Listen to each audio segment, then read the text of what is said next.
नमस्कार दोस्तों, मैं राहुल मिश्रा और मैं आप सभी का एक बार फिर से स्वागत करता हूं आपके अपने channel DCA with Rahul sir में। आज का ये सेशन जो है थोड़ा सा आपका कंफ्यूजन जो है एसएससी और रेलवे को लेकर के है।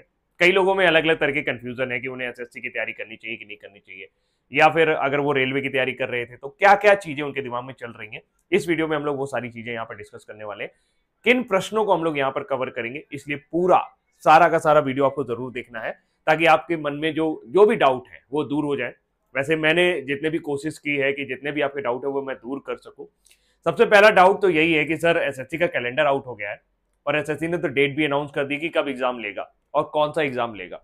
ऐसी स्थिति में जहां रेलवे के बारे में थोड़ी सी अनिश्चितता बनी हुई है, हमें ये नहीं पता चल पा रहा है कि एग्जाम कब तक होगा और होगा तो फिर रिजल्ट कब आएगा और फिर उसके बारे में, जैसा कि रेलवे का प्रीवियस इतिहास रहा है कि वहां पर हमेशा कुछ ना कुछ समस्याएं रहती हैं और ये कभी कभी पंचवर्षीय योजना भी हो जाती है।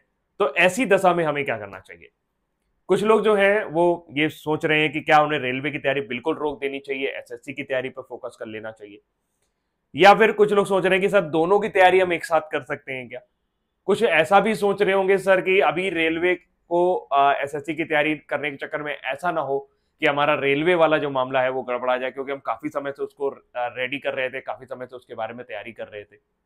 रेलवे में इंग्लिश पूछी नहीं जाती है, तो ऐसी दशा में हम एसएससी को 3 महीने में क्रैक कर पाएंगे कि नहीं कर पाएंगे। ऐसा ना हो कि हम 3 महीने अपने एसएससी में इन्वेस्ट भी करें और फिर उसके बाद हमें रिजल्ट ना मिले। तो इन सभी बातों में हम लोग पहले शुरुआत करेंगे इस बात की कि क्या आपको एसएससी की तैयारी करनी चाहिए या नहीं करनी चाहिए, ये आप कैसे पता करें। देखिए, आप सभी लोग जो कि रेलवे में हैं, जो सब्जेक्ट हैं जैसे कि मैथ, रीजनिंग, जीएस, और एसएससी में भी यही 3 सब्जेक्ट आते हैं, इसके अलावा अंग्रेजी और आ जाती है। तो बेसिकली आप में से अगर कोई यूपी बोर्ड से है जो अंग्रेजी माध्यम से पढ़ा हुआ है, सीबीएसई बोर्ड से है, आईसीएसई बोर्ड से है, या आपने किसी स्टेट बोर्ड से है जो अंग्रेजी माध्यम से पढ़ा हुआ है, इंग्लिश मीडियम से पढ़ा हुआ है, तो मुझे ऐसा लगता है कि उसे डायरेक्ट, इनडायरेक्ट, एक्टिव, पैसिव या कॉम्प्रीहेंशन, ये सब चीजों का थोड़ा बहुत ज्ञान उसे होगा। तो ये पता लगाने के लिए कि आपको रेलवे की तैयारी करनी चाहिए या एसएससी की तरफ आप स्विच भी कर सकते हैं, तो सबसे पहला तरीका यही है, सबसे अच्छा तरीका भी यही है कि आप सभी आज के आज ही एक एसएससी का मॉक दीजिए, और वो एसएससी का मॉक टेस्ट प्रीवियस ईयर पर आधारित हो या प्रीवियस ईयर हो, और उसमें देखिए बिना किसी तैयारी के अगर आपके 50% भी मार्क्स आ रहे हैं, यानी 50 नंबर भी आ रहे हैं अगर आपके उसमें, तो आप एसएससी की तैयारी कर सकते हैं। हाँ, ये है कि अगर बहुत कम नंबर आ रहे हैं या आपको कुछ समझ में ही नहीं आया है, तो मैं बिल्कुल आपको सजेस्ट नहीं करूंगा, आपको फिर रेलवे की तैयारी ही पर ही फोकस करना चाहिए, क्योंकि देर से आएगी लेकिन कम से कम आपका टाइम खराब नहीं होगा और चीजों को आप मेंटेन कर ले जाएंगे। तो जो पहला प्रश्न है कि क्या आपको रेलवे की तैयारी रोककर एसएससी पर फोकस करना चाहिए, तो मेरे हिसाब से किसी भी तैयारी को रोकना नहीं है। आपको, अगर आप रेलवे की तैयारी कर रहे हैं तो कोई भरोसा नहीं है कि कब उसका कैलेंडर जारी हो जाए, कोई भरोसा नहीं है कि कब उसका एग्जाम हो जाए। तो ऐसे में पहली बात कि आपको रेलवे की तैयारी को तो बिल्कुल भी नहीं रोकना है अगर आप रेलवे की तैयारी कर रहे हैं। हाँ, साथ साथ आपको एसएससी की तैयारी भी करनी है। क्या दोनों तैयारियां एक साथ संभव है? देखिए, सबसे बड़ी बात यह कि सब्जेक्ट में ज्यादा अंतर नहीं है, लेकिन एग्जाम पैटर्न में थोड़ा सा अंतर है। एग्जाम पैटर्न में अंतर होने की वजह से इसका एक तरीका है कि हम दोनों तैयारियों को एक साथ लेकर कैसे चल सकते हैं। तो मैं आपसे यही कहूंगा कि आप पढ़ें रेलवे का और मॉक आप एसएससी का भी लगाते रहे। अल्टरनेट कर सकते हैं, एक दिन एसएससी का लगा लिया मॉक, एक दिन रेलवे का लगा लिया, एक दिन एसएससी का लगा लिया, एक दिन रेलवे का लगा लिया। क्योंकि अभी 2 से 3 महीने के दौरान जब आपका एसएससी का टियर 1 होगा, वो निकालना काफी आसान होता है उसमें, क्योंकि नंबर ऑफ सिलेक्शन भी ज्यादा होता है टियर 1 में। तो अगर आपका एक बार टियर 1 निकल गया तो हम फुल फोकस होकर टियर 2 की तरफ जा सकते हैं। तो अभी हमारा टारगेट ये होना चाहिए कि हम टियर 1 निकालें। अब दूसरी बात ये आती है कि सर हम कैसे इसको कवर करेंगे, इतना सारा सिलेबस हम एसएससी का कैसे कवर करेंगे? तो अगर आप रेलवे की तैयारी कर रहे थे तो आपको एसएससी का सिलेबस कवर नहीं करना है। जी हाँ, मैं बिल्कुल, मेरी बात में एकदम क्लियर रहिए कि बिल्कुल भी आपको एसएससी का सिलेबस कवर नहीं करना है। जो आप पढ़ाई कर रहे थे उसी पढ़ाई को आप कंटिन्यू करिए, एसएससी के मॉक लगाते रहिए। एक्चुअल में क्या है कि एसएससी और रेलवे या वनडे एग्जाम जो भी होते हैं, मेरा मानना यह है कि उसमें नॉलेज बहुत ज्यादा इफेक्ट नहीं करता है, क्योंकि जिनका भी सिलेक्शन होता है और जिनका नहीं होता है, नॉलेज 19-20 लगभग सबका बराबर होता है। गलती होती है परफॉर्मेंस में, जब आपको 1 घंटा मिलता है और एग्जाम में आप जो परफॉर्म करते हैं उसका बहुत बड़ा इफेक्ट है। इसीलिए आपको एग्जाम पेपर अटेम्प्ट करना आना बहुत आवश्यक है। मैं बहुत सारे ऐसे स्टूडेंट को जानता हूं जिनका नॉलेज बहुत है और इवन जब वो पढ़ने बैठते हैं तो अगर मान लो उन्होंने कोई सब्जेक्ट शुरू किया है तो वो बहुत डीप में जाते हैं उसके, और शायद उतनी जरूरत नहीं है। मैथ जब पढ़ने बैठते हैं तो वो कैट मैट के भी क्वेश्चन सॉल्व करना शुरू कर देते हैं, तो शायद उसकी जरूरत नहीं है। इसीलिए हमें बहुत प्रिसाइज पढ़ना है। प्रिसाइज आप तभी पढ़ पाएंगे जब आप अपनी परफॉर्मेंस को रोजाना मॉनिटर करेंगे। रोजाना मॉनिटर करने का मतलब यह है कि जैसे जैसे आप एग्जाम के करीब जाएं, आप हर रोज एक मॉक जरूर लगाएं और उसको एनालिसिस करें। देखिए, पढ़ने के दो तरीके होते हैं। पहला ये होता है कि हम पूरा सिलेबस कवर करें, एक एक चीज को अच्छे से पढ़ें, उसके नोट्स बनाएं, और जब एग्जाम आए तो उन नोट्स को रिवाइज करें, और साथ साथ मॉक भी लगाते चले ताकि हम अपने परफॉर्मेंस को मेजर कर पाए, और जब एग्जाम आए तो हम उसको सॉल्व कर लें। लेकिन दूसरा तरीका होता है, लेकिन इसमें समय लगेगा, इसमें कम से कम आपको 1 साल लगेगा पूरा सिलेबस कवर करने में। मैं उनकी बात कर रहा हूं जिन्होंने बिल्कुल भी पढ़ाई कम की हुई है या वो शुरुआती दौर में है अभी। लेकिन दूसरा तरीका, जैसे आप किसी भी, जैसे एसएससी का एग्जाम है या रेलवे का एग्जाम है, उसको जल्दी से क्रैक कर सकते हैं, तो कोशिश करें कि आप अपनी परफॉर्मेंस बेसिस पे जाएं। इस बार हमें नॉलेज बेस को थोड़ा सा छोड़ना होगा क्योंकि समय कम है। हमें कहां पर काम करना होगा? अपनी परफॉर्मेंस में काम करना होगा। परफॉर्मेंस का मतलब यह होता है कि एक मॉक जब हम अटेम्प्ट कर रहे हैं तो हमारा क्वेश्चन को क्रैक करने का तरीका क्या है, मैं किस अप्रोच के साथ क्वेश्चन को जाऊं कि जल्दी से जल्दी उसका आंसर भी निकाल लूं और जल्दी से जल्दी उसको अटेम्प्ट भी कर लूं और सही अटेम्प्ट करूं। ये चीज हो सकती है सिर्फ और सिर्फ प्रैक्टिस से, अभ्यास से, और अभ्यास के लिए मॉक से बेहतर कोई चीज नहीं है। इसीलिए जो लोग भी एसएससी और रेलवे दोनों की तैयारी करना चाह रहे हैं, उनसे मैं गुजारिश करूंगा कि हर रोज एक मॉक जरूर लगाएं, फुल मॉक लगाएं। वो कभी भी आप लगा सकते हैं, सुबह लगाएं, शाम लगाएं, रात में लगाएं, लेकिन उसका एनालिसिस करें कि कौन सी चीज है या कौन सा ऐसा टॉपिक है जिसको आप पकड़ नहीं पा रहे हैं। आप पतली पतली 4 कॉपियां बना लें, या एक कॉपी में ही 4 जगह उसके पार्ट कर लें। इंग्लिश में क्या गड़बड़ हुई आज, क्या करने से आपका सुधार आ सकता है, डेट वाइज उसको नोट करें और अगले दिन उस पर काम करें। मैथ में क्या गड़बड़ रही, कहां पर हम सुधार कर सकते हैं, उस पर काम करें। रीजनिंग में क्या गड़बड़ रही, कहां पे हम सुधार कर सकते हैं, उस पर काम करें। और जीएस में ऐसा कौन सा टॉपिक था जिसका प्रश्न आपके पल्ले ही नहीं पड़ा, उस पर धीरे धीरे काम करें। देखिए, सबसे इंपॉर्टेंट ये है कि धीरे धीरे एक चीज ऐसी हो जाएगी आपके अंदर, जब आप मॉक डेली का डेली अटेम्प्ट करोगे। डेली अटेम्प्ट करने के लिए मैं इसलिए कह रहा हूं क्योंकि अब हम सिर्फ और सिर्फ नंबर ऑफ क्वेश्चंस को सॉल्व करके अपनी कमियों पर काम करके आगे बढ़ने वाली अप्रोच पर है। हम अपने आप को ओवरहॉल नहीं कर रहे हैं, हम अपने आप को, जो हमारे पास नॉलेज है उसके आधार पर उसी को इनहेंस करने की कोशिश कर रहे हैं। तो हम दूसरी टेक्निक पे काम कर रहे हैं। ये जनरल टेक्निक नहीं है, ये वो टेक्निक है जो युद्ध स्तर पर अपनाई जाती है। आपको ज्यादा मेहनत करनी होगी। एक मॉक लगाने में, फिर उसको एनालाइज करने में कम से कम आपको 2 घंटे लग जाएंगे या 3 घंटे भी लग सकते हैं। तो इसको बाकायदा आप नोट करते चलें और अपनी गलतियों पर काम करें। आप देखेंगे कि 10-15 दिन में आपके मार्क्स जो हैं वो धीरे धीरे इंक्रीज करने लगेंगे, और एक समय ऐसा आएगा कि जब आपके सामने मॉक आया करेगा तो आप इतना हैबिचुअल हो चुके होगे उसके बारे में, इतनी आदत आपको उस मॉक की पड़ चुकी होगी कि आपको कहीं पर भी पेपर को अटेम्प्ट करते टाइम डर नहीं लगेगा, आपको एंजाइटी फील नहीं होगी, और इससे आपका परफॉर्मेंस बहुत ज्यादा बेटर होगा।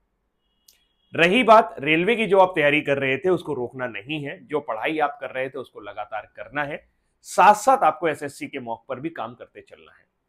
अब चूंकि आप रेलवे की तैयारी के दौरान अंग्रेजी पर काम नहीं कर रहे थे, तो अंग्रेजी पर आप कैसे काम करें, किस तरीके से इंग्लिश कवर करें? देखिए, इंग्लिश कवर करने के लिए 2 पोर्शन है अंग्रेजी में, बोले तो 3 पोर्शन है जो एसएससी में आते हैं। एक होता है आपका वोकैब सेक्शन, एक होता है आपका ग्रामर सेक्शन, और एक आपका होता है कॉम्प्रिहेंसिव सेक्शन। तो वोकैब सेक्शन पे काम करने के लिए ब्लैक बुक आती है, आप उसे ले सकते हैं, और एक दिन रट्टा मारने से अच्छा है मेरे हिसाब से आप कोशिश करें कि उस बुक को कम से कम 5 या 6 बार आप रिवाइज कर ले एसएससी सीजीएल टियर 1 से पहले। मैं आपसे दावे के साथ कह सकता हूं कि आपका वोकैब सेक्शन तैयार हो जाएगा। इसके अलावा कॉम्प्रिहेंशन पे काम करने के लिए डेली कोई भी अंग्रेजी का न्यूज़पेपर, उसको कम से कम आधा घंटा पढ़ें। उसमें आप 1 न्यूज भी पढ़ सकते हैं, आप 2 न्यूज भी पढ़ सकते हैं।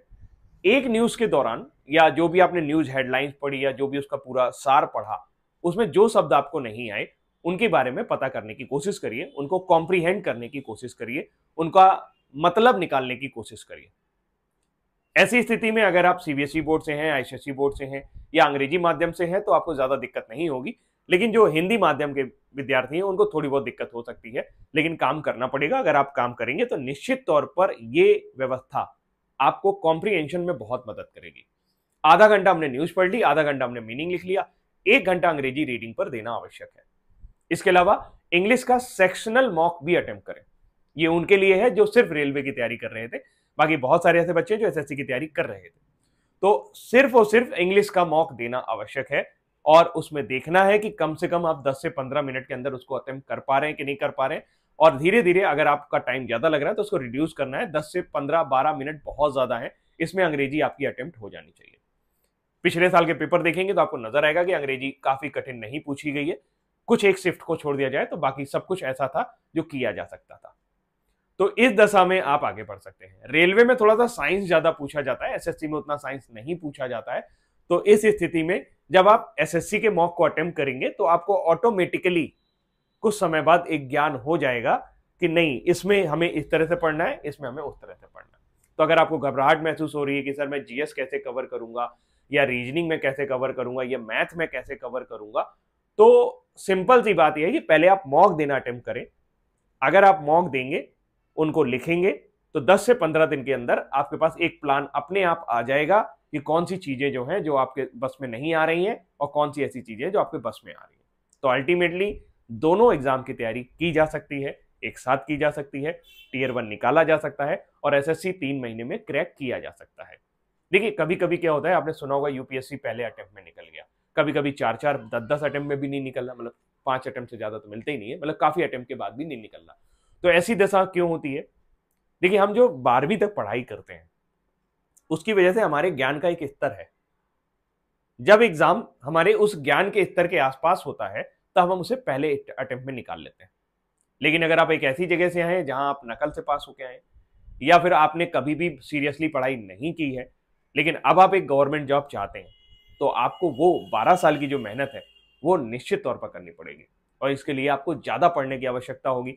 ज्यादा पढ़ने की आवश्यकता की वजह से आपके नंबर ऑफ अटेम्प्ट जो है वो काफी ज्यादा बढ़ेंगे। हो सकता है पहले अटेम्प्ट में ना हो, दूसरे अटेम्प्ट में हो। तो बिल्कुल भी ये सारी की सारी चीजें डिपेंड करती हैं कि आपका नॉलेज थ्रेशोल्ड क्या है। नॉलेज थ्रेशोल्ड अगर आपका उस एग्जाम लेवल पे है तो निश्चित तौर पर आप निकाल पाएंगे। मैं अपनी बातों को आप समराइज करूंगा, यानी मैं आपको बताऊंगा कि आपको डेली करना क्या है। तो आपको डेली एक मॉक अटेम्प्ट करना है। अगर आप एसएससी और रेलवे का जा सकते हैं, मॉक किसका होगा? एसएससी का होगा। शुरुआत आप पीवाईक्यू से करिए, आज के आज दीजिए। अगर आपके 50% से ऊपर नंबर आते हैं तो आपको एसएससी की तरफ जाना चाहिए, लेकिन अगर आपके 50% से कम आते हैं तो आप रेलवे पर स्टिक रहिए। अपनी तैयारी को भटकाइए मत, इधर उधर मत घूमिए और सिर्फ रेलवे पर फोकस करिए। तो 50% मार्क्स अगर आपके बगैर पढ़े आ रहे हैं तो निश्चित मानिए आप एसएससी 3 महीने में निकाल सकते हैं। फिर मैंने मॉक के बारे में बोला, फिर मैंने अंग्रेजी के बारे में आपको बताया कि सेक्शनल मॉक अटेम्प्ट करिए। अंग्रेजी का सेक्शनल मॉक भी आपको अटेम्प्ट करना है। अगर आप सारे सब्जेक्ट के कर सकते हैं तो अच्छी बात है, लेकिन इंग्लिश का सेक्शनल मॉक आपको अटेम्प्ट करना है। कहीं पर भी मिल जाएगा, टेक्स्ट बुक में भी मिल जाएगा, ऑलिव बोर्ड में भी मिल जाएगा। तो वहां पर अटेम्प्ट करिए और रोज अटेम्प्ट करिए और धीरे धीरे देखिए क्या हो रहा है। वोकैब के लिए आप ब्लैक बुक ले सकते हैं और इस बुक को कम से कम 5 से 6 बार पढ़ने की रीडिंग करनी है कि कम से कम 5 से 6 बार आप एग्जाम से पहले इस बुक को रीड कर चुके हो, यानी हर एक वोकैब रीड होते हो। एसएससी का ट्रेंड है कि वो जो भी वोकैब पूछता है वो आपकी निजी आम जिंदगी के आसपास का होता है। इसीलिए जब कोई ऐसा वर्ड आपको यहां पर मिले जो आपको लगे कि वो आपके दैनिक जीवन में प्रयोग हो रहा है या डेली टू लाइफ के में प्रयोग हो रहा है, तो उस शब्द को जरूर आप ध्यान दें। इसके अलावा कॉम्प्रिहेंशन के लिए न्यूज रीडिंग जरूर करें। न्यूज रीड करें, उसमें से जो शब्द ना आए उनको भी एक कॉपी में लिखते चलें और इस तरीके से आपका कॉम्प्रिहेंशन भी मजबूत हो जाएगा। रही बात ग्रामर की, तो ग्रामर के लिए आपको प्रैक्टिस करनी होगी और मुझे लगता है कि अगर आप डेली एक सेक्शनल मॉक लगा रहे हैं तो 20 से 25 दिन में आपकी ग्रामर जो है उसमें लगभग सभी रूल जो इंपॉर्टेंट है एग्जाम पॉइंट ऑफ व्यू से वो आपके कवर हो जाएंगे। अब ये सारी चीजें उन लोगों के लिए हैं जिन्होंने अंग्रेजी थोड़ी सी पढ़ी हुई है। अब जिसने कभी अंग्रेजी नहीं पढ़ी उसको क्या करना होगा? उसको वापस ग्रामर पढ़ना पड़ेगा। उसको डायरेक्ट इनडायरेक्ट नरेशन पर काम करना पड़ेगा, एक्टिव पैसिव वगैरह पे काम करना पड़ेगा, एरर फाइंडिंग पे काम करना पड़ेगा। लेकिन अगर आप 12वीं तक अंग्रेजी के साथ रहे हैं तो निश्चित तौर पर आपको यह समस्या नहीं आएगी। आप सिर्फ सेक्शनल मॉक अटेम्प्ट करिए, जो चीज आपको नहीं आई, मान लीजिए कोई रूल आप नहीं डिटेक्ट कर पाए, उसको जाकर पढ़ लिया, उसको कॉपी में नोट कर लिया और इसी तरीके से करें। और आप इस अप्रोच के साथ चलेंगे, हो सकता है पहले दिन आपके मॉक में कम नंबर आए, 10 से 15 दिन बाद आपके मॉक में नंबर आना शुरू हो जाएंगे। 10 से 15 दिन बाद भी सुधार नहीं होता है तो यकीनन मानिए आप कहीं ना कहीं गलती कर रहे हैं, फिर आपका नॉलेज बेस उतना नहीं है, तब आपको नॉलेज बेस बढ़ाना पड़ेगा। मैंने आपको जो समझाने की कोशिश की है कि अगर आप नॉलेज बटोरने जाएंगे तो समय कम है, इसीलिए परफॉर्मेंस पर काम करिए। परफॉर्मेंस पे काम करेंगे, प्रदर्शन पे काम करेंगे, उस दिन एग्जाम में 1 घंटे में आपको काम करना है तो आपका बहुत अच्छा काम हो जाएगा। और बिल्कुल भी क्लियर माइंडसेट रखिए कि एसएससी के साथ साथ हमें इसे भी कवर करना है और उसे भी कवर करना है। मुझे तो लगता है कि आपको दोनों एग्जाम की तैयारी एक साथ करनी चाहिए, लेकिन जिस एग्जाम के लिए आप पहले से तैयार कर रहे थे, जैसे अगर एसएससी के लिए आप पहले से तैयार कर रहे थे, रेलवे में आए हैं, तो एसएससी पे फोकस करिए और रेलवे के मॉक अटेम्प्ट करिए। लेकिन अगर आप रेलवे की तैयारी कर रहे थे और एसएससी में जा रहे हैं तो फिर आप एसएससी के मॉक अटेम्प्ट करिए और उसके जरिए अपने नंबर्स को बढ़ाने की कोशिश करिए। बाकी जो जहां से आप रेलवे पढ़ रहे थे, जो पढ़ाई पढ़ रहे थे, आप यकीन मानिए बहुत सारी चीजें वहां पे कवर होंगी। मैथ में एसएससी में एडवांस पोर्शन आपको एक्स्ट्रा कवर करना पड़ेगा।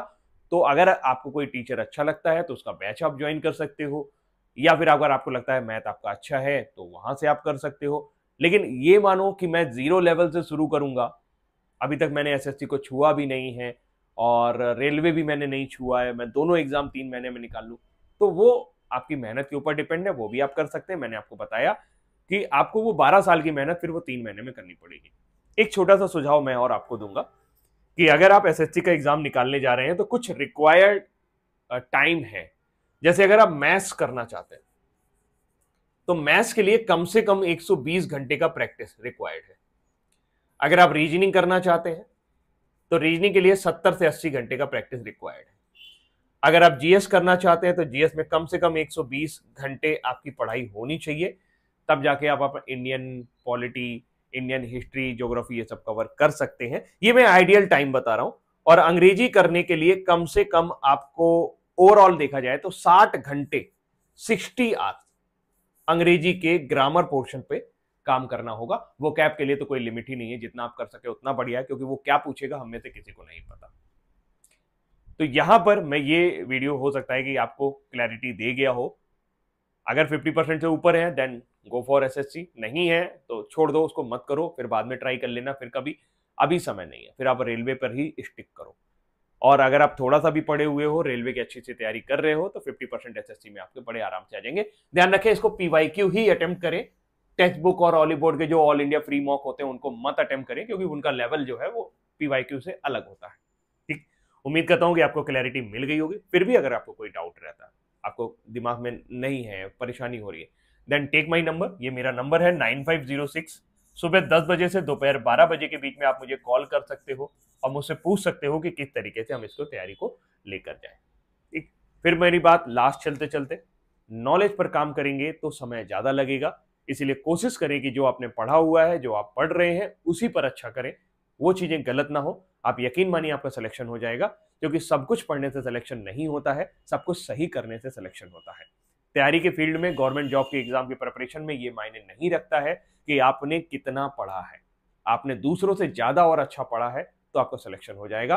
और दुनिया जो है वो पागल है, तो इसीलिए लगातार पढ़ते रहिए और अपने नॉलेज और अपने परफॉर्मेंस पर काम करते रहिए। अब समय नहीं है, एकदम अपनी तैयारी में जुट जाइए।